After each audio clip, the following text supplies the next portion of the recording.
as coisas. A carne vem para matar.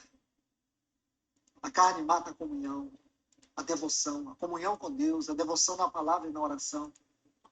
A carne mata. A carne é mortal. O penhor da carne é para a morte. Carne mortal. Os carnais estão mortos. Aí nós teríamos que fazer uma exposição em Romanos, capítulo 5. Você viu o que ele falou? Cristãos carnais estão mortos. Não é a morte física. É a morte no inferno.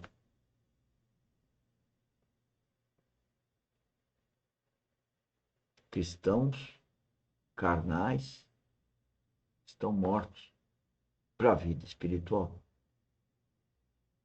Esse é o alerta. Essa é a função da academia. Compartilha esse projeto. Participa dele. Porque é o reino. É um trabalho para o reino de Deus. Muitos vão achar que eu estou ficando louco. A Bíblia também já sabe que muitos vão me achar louco. Ou não acharam Cristo mais do que louco. Porque louco ainda se interna. Cristo foi pregado na cruz. E os discípulos de Cristo também não foram?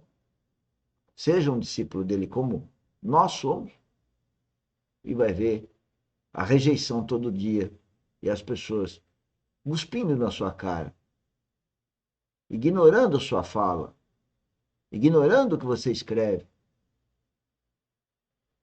não tirando dúvida, como se entendesse alguma coisa que foi escrita e praticando algo totalmente contrário. E se revoltam contra você. E não sabem. O pior é isso. Não sabem que estão sendo guiados pelo inimigo. Pela falta do Espírito Santo. 7, capítulo 8. Agora você vai ver no livro de Neemias, potestades, prefigurada por esses homens, Sambalá e Tobias. Aqui o objetivo é destruir. A obra desses homens foi tão terrível que chegou um ponto quando Neemias ficou fora durante 1 ano em Jerusalém. Os descendentes desses homens estavam morando, estavam com suas câmaras dentro do templo do Senhor. Você vê?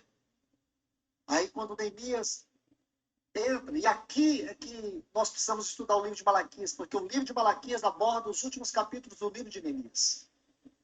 Esse é um passo mais à frente. Então, meus irmãos, observe a seriedade de tudo isso. Por isso que nós temos que estar atentos. Por isso que nós precisamos ser aqueles sentinelas, aqueles atalaias. Nós não temos o direito de ser ignorantes, irmãos. Não leve isso na brincadeira, isso é sério. Ser cristão hoje é sério. Representar e expressar o testemunho do Senhor é sério. Nós precisamos compreender o nosso grau na responsabilidade espiritual. Porque os dias que nós vivemos é tudo aquilo que está descrito em 2 Timóteo capítulo 3. Quando você olha aquelas 19 características descritas ali, são as 19 características dos dias que nós estamos vivendo. Quando você pega 1 Timóteo capítulo 4, versículos 1 e 2, é uma descrição dos dias que nós estamos vivendo. E hoje está aí. Você pode tanto olhar para a palavra e ver o cumprimento dela no mundo hoje. E é nesse mundo pervertido, nesse mundo da degradação espiritual que nós estamos vivendo. Quando ele fala pervertido, depois ele fala degradação espiritual. Quando ele fala pervertido, muita gente vai olhar para a questão do plano horizontal. Ele está dizendo muito mais que isso.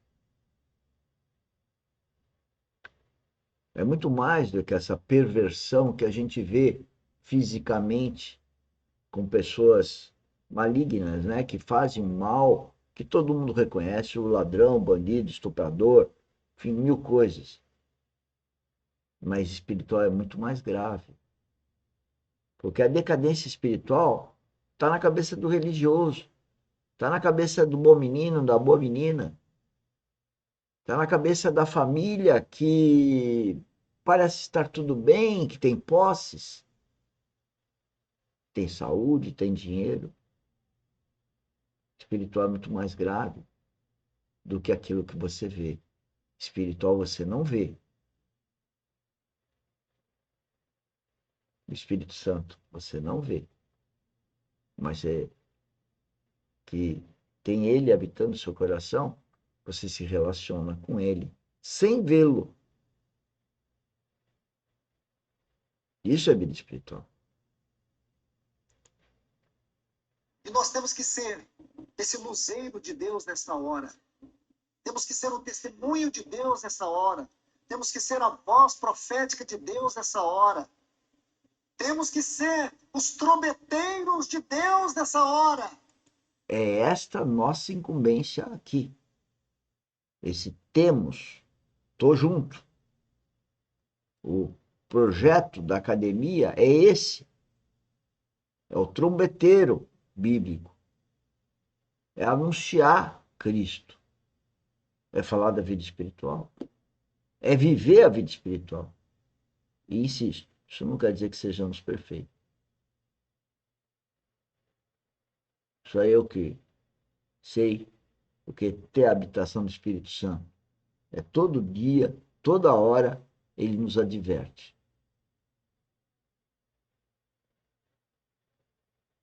A alegria está em ouvir a advertência, mas há uma vergonha na advertência.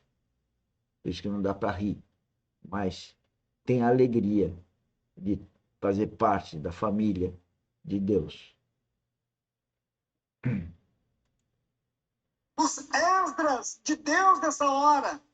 As Esther de Deus nessa hora. Os Neemias de Deus nessa hora. É isso que nós temos que ser. Qual é a sua expectativa ao ler esses livros? Qual a sua expectativa diante do que Deus tem falado nesses dias? Qual é a sua busca nesse exato momento da nossa regeneração espiritual? Que o Senhor levante aqui homens e mulheres que tenham o coração desses remanescentes aqui descritos nessa história. Sejamos Que Deus remanescentes. levante jovens como Neemias, Amém. como Esdras, Amém. Jovens, moços e amém. rapazes com esse coração. Vocês têm o mundo todo contra vocês hoje. Aí, ó. Satanás tem usado todas as suas artimanhas. Mas veja, esses homens venceu. Eu digo para vocês, de maneira social, com recursos. Eu posso dizer assim com todo cuidado. Com recursos bem inferiores, no sentido natural da palavra, do que nós temos hoje. Porque esses homens, eles tinham um olhar cheio de expectativa para frente. Agora nós, irmãos, muito mais do que eles, nós podemos olhar para trás. Porque nós temos um calvário para trás. Eles não podiam enxergar o calvário para trás. Esses homens que ele está se referindo, Neemias e os outros, eles não tinham a cruz. Eles imaginavam a cruz.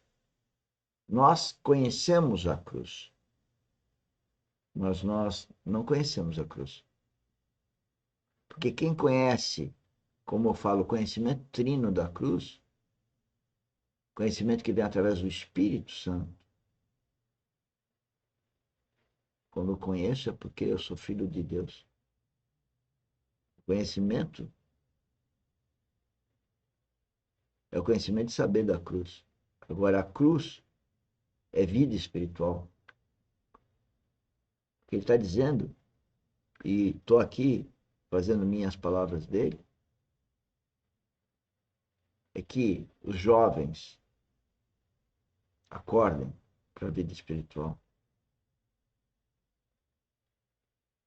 Falar em jovens, Para mim, é todos aqueles que são mais jovens. Mas eu estou dizendo jovens de 20, 30 anos. Meus filhos, acordem para a vida espiritual. Para frente.